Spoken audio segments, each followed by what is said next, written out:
Sosok yang satu ini sering disebut sebagai sosok yang melahirkan raja-raja besar di Pulau Jawa. Kisahnya dipenuhi dengan intrik politik dan bumbu mistis.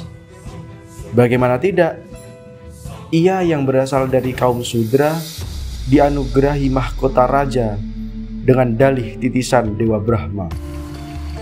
Kisahnya juga merupakan praktek kudeta pertama di bumi Nusantara.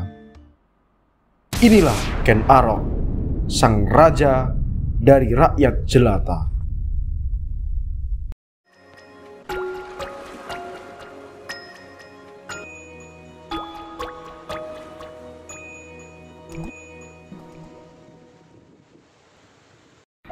Nama Ken Arok, Tunggul Ametung, dan Ken Dedes hanya disebutkan di kitab Pararaton.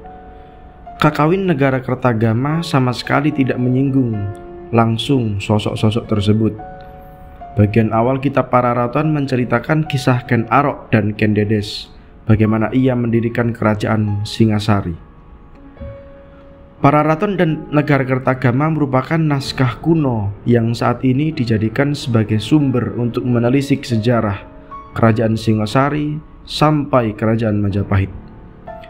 Meskipun begitu, kebenaran fakta atas apa yang diceritakan masih diperdebatkan karena kedua kitab tersebut mengandung unsur mistik yang sangat kental.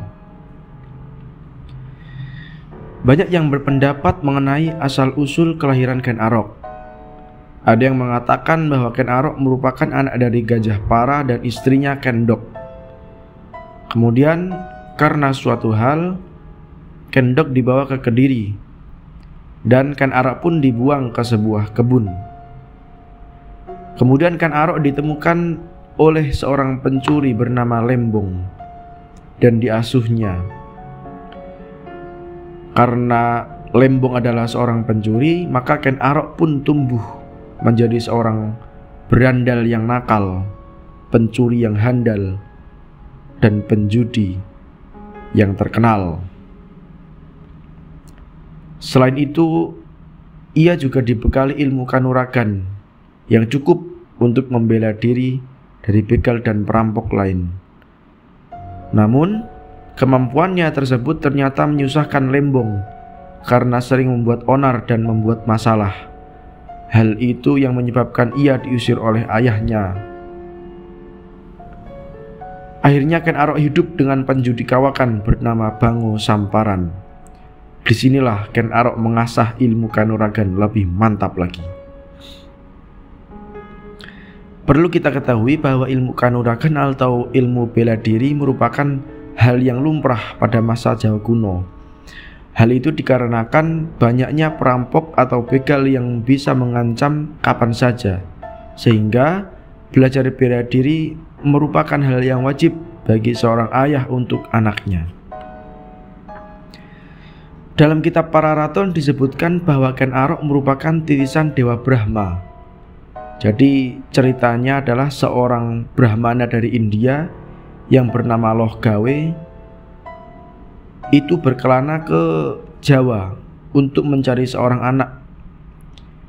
Anak ini katanya merupakan titisan Dewa Brahma yang nantinya akan menjadi penguasa kerajaan Jawa.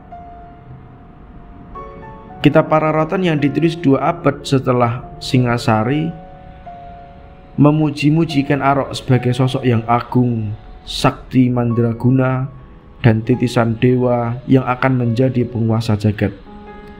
Hal ini memang sudah wajar sebagaimana tradisi budaya Jawa yang menganggap seorang raja merupakan perwakilan Tuhan atau dewa. Maka setiap raja Hindu atau Buddha di Jawa selalu dikaitkan silsilahnya kepada dewa untuk memberikan legitimasi terhadapnya. Ken Arok belajar ilmu agama dari Loh Gawe. Ia kemudian diberikan bekal kehidupan terutama tentang kebaikan untuk membela rakyat kecil. Hal ini nantinya yang mendorong Ken Arok untuk mencegat prajurit Tumapel yang ingin menyerahkan upeti ke Kediri dan dibagikan kepada rakyat kecil yang membutuhkan. Ken Arok dikenal sebagai bocah yang lincah dan mampu melibas lawannya dengan mudah sehingga membuat prajurit Tumapel kewalahan.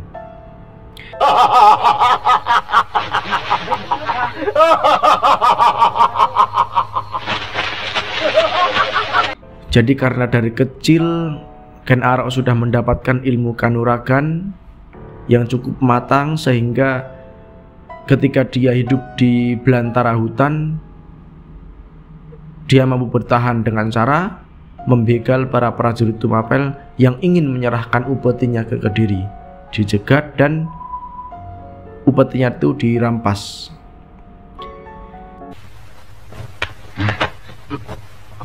Begitulah kenyataannya, Gusti. Memalukan. Memalukan. 10 prajurit Tumapel tak mampu menghadapi seorang perampok. Atas saran dari Loh Gawe, Ken Arok kemudian diangkat menjadi pengawal di Tumapel. Jadi setelah huru-hara yang dilakukan, kemudian prajurit Tumapel mencari dan memburu buronan Tumapel tersebut, yaitu Ken Arok.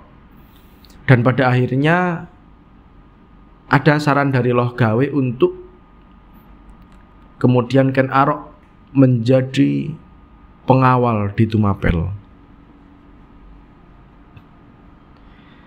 Alasannya tentu adalah ingin memberantas perampok yang selama ini mengacaukan upeti Tumapel untuk Kediri, yang sebenarnya ia sendirilah pelakunya. Akhirnya Ken Arok diterima sebagai pengawal di Tumapel.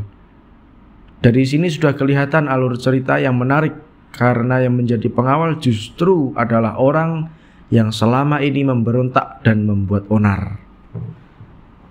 Jadi memang dramatisasi atau intrik politiknya sudah tergambar sejak awal.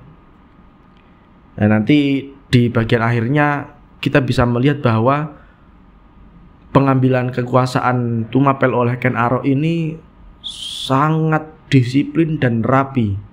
Alur ceritanya itu sangat menarik sekali. Nah, ini adalah kemudian sebuah cerita yang sangat menarik, yaitu pertama kali Ken Arok terpesona oleh kecantikan Ken Dedes.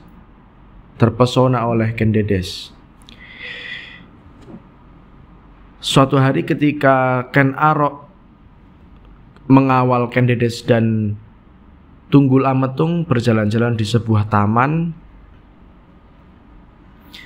kemudian di situ tiba-tiba ada angin yang cukup besar sehingga menyibakkan pakaiannya Ken Dedes. Di beberapa cerita ada yang mengatakan bahwa betisnya terbuka kemudian memancarkan cahaya. Ada yang mengatakan bagian intimnya yang terbuka kemudian memancarkan cahaya yang sangat terang. Disitulah kemudian Ken Arok merasa sangat takjub dan terpesona. Kemudian kejadian tersebut oleh Ken Arok diceritakan kepada Loh Gawe, karena Loh Gawe adalah guru spiritualnya Ken Arok. Diceritakan kepada Loh Gawe, dan Loh Gawe pun mengatakan bahwa itu adalah tanda-tanda bahwa suatu saat nanti rahim yang anak yang keluar dari rahim orang tersebut akan menjadi raja-raja yang besar di tanah Jawa. Dari situlah kemudian Ken Arok membulatkan tekad untuk menguasai Tumapel, untuk merebut Ken Dedes dari Tunggul Ametung. Bulatnya tekad Ken Arok untuk membunuh Tunggul Ametung ini kemudian terhambat karena Ken Arok tahu betapa saktinya Tunggul Ametung. Kemudian Ken Arok mencari cara dengan cara memesan keris yang sakti. Pada waktu itu terkenal seorang empu yang sangat sakti, yaitu namanya Empu Gandring. Maka dari itu Ken Arok kemudian memesan keris dari Empu Gandring. Ia minta dibuatkan keris yang sakti yang dapat digunakan untuk membunuh Tunggul Ametung. Kemudian Empu Gandring menyanggupinya, namun meminta waktu pembuatan selama 1 tahun. Namun Ken Arok meminta keris itu selesai dalam 5 bulan. Jadi seperti yang kita tahu, tradisi pembuatan keris atau pusaka pada masa Jawa kuno selalu berkaitan erat dengan ilmu gaib, baja yang berkualitas, dan pengerjaan yang telaten, sehingga memerlukan waktu yang tidak singkat. Namun setelah 5 bulan berjalan, keris Empu Gandring belum juga selesai. Ken Arok pun marah besar. Ia kemudian merebut keris setengah jadi tersebut dan menusukkan keris itu tepat di dada Empu Gandring. Empu Gandring kemudian tewas setelah mengucapkan kutukan bahwa keris itu akan merenggut nyawa 7 turunan Ken Arok, termasuk Ken Arok sendiri. Akhirnya keris itu dibawanya dan dipinjamkan kepada Kebo Ijo. Ken Arok kemudian pura-pura meminjamkan keris tersebut kepada Kebo Ijo agar oleh Kebo Ijo dipamerkan ke seluruh warga Tumapel.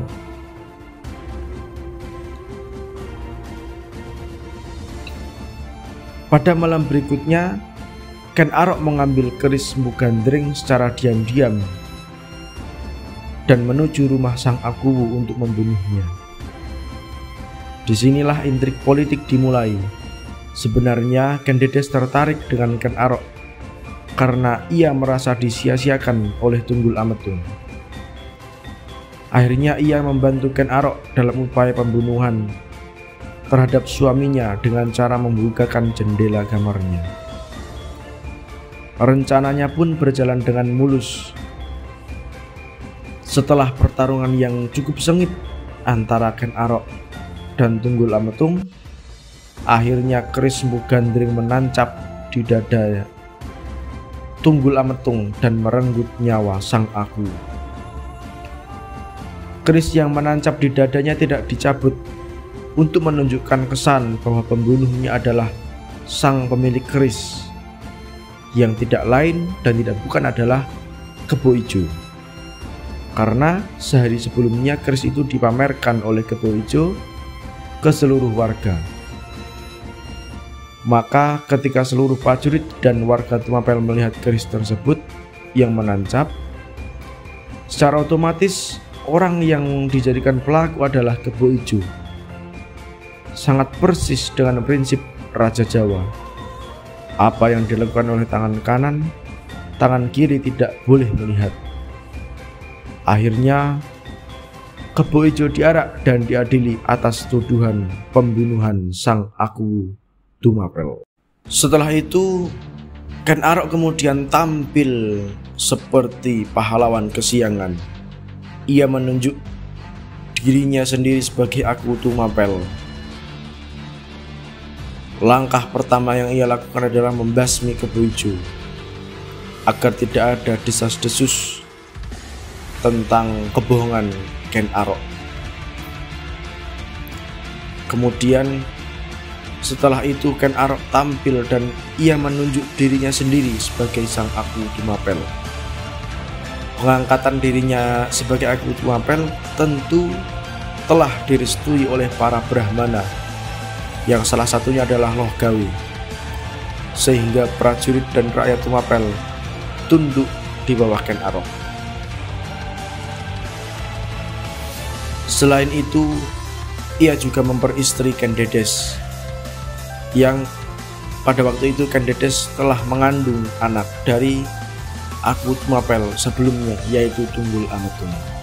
Tidak lama kemudian Tumapel akhirnya berdiri sendiri dan bebas dari pengaruh Kediri. Karena pada tahun 1222 terjadilah perang yang namanya Perang Ganter antara Tumapel melawan prajurit Kediri. Dan pada perang itu dimenangkan oleh pasukan dari Ken Arok, pasukan Tumapel.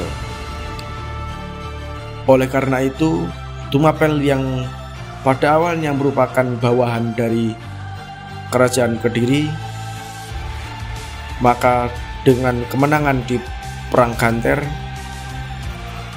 Tumapel berdiri menjadi kerajaan yang merdeka dengan nama Singasari. Dari sinilah kemudian dari kerajaan Singasari inilah nanti lahirlah raja-raja yang kemudian nanti menjadi cikal bakal lahirnya kerajaan Majapahit